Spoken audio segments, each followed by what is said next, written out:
In the heart of the whispering forest, an ancient manor cloaked in silence stands. This is Ravenwood, a place untouched and unspoken of for decades. Its history is a chilling tale of tragedy and darkness, one that locals dare not delve into. But for Clara, a young, curious journalist, Ravenwood was a compelling enigma, a story begging to be told. On a chilly, foggy October night, Clara ventured into the forest. Her heart thrummed with a cocktail of fear and excitement. The moon was barely a sliver, casting ominous shadows amid the twisted trees. As she neared the manor, its massive structure loomed like a guardian of the past, its windows akin to dark, watchful eyes. The front door groaned open as Clara stepped inside. Her flashlight sliced through the darkness, illuminating a grand hall blanketed in dust and spider webs. The air was dense, as though harboring the last breaths of those long gone. An unsettling feeling washed over her, as if invisible eyes were studying her every move. Wandering through the decaying rooms, Clara discovered old, bleached photographs. The images depicted a family, a stern man, a gentle woman, and a young girl with hauntingly vacant eyes. The more Clara unearthed, the more she could sense the sorrow and torment that seemed to seep through Ravenwood's very walls. Deep within the manor she encountered a locked door.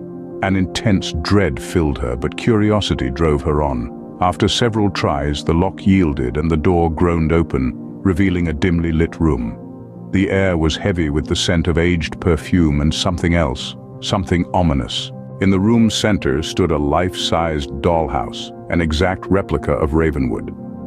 Clara's heart stuttered as she noticed the dollhouse was not vacant. Inside were figures, dolls eerily resembling the family in the photographs. Their eyes were disturbingly lifelike, filled with a silent cry. As Clara leaned in closer, the room temperature plummeted. A faint whisper filled the air, escalating into a chorus of voices filled with rage and despair. The figures in the dollhouse started to move in jerky, terrifying motions. Clara recoiled, her mind teeming with terror.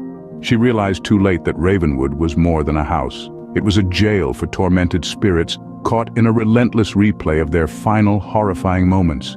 The family in the photographs, the dolls in the dollhouse, they were all one, doomed to relive their tragic fate forever. As she spun to escape, the door crashed shut, engulfing her in darkness. The whispers intensified, becoming more urgent.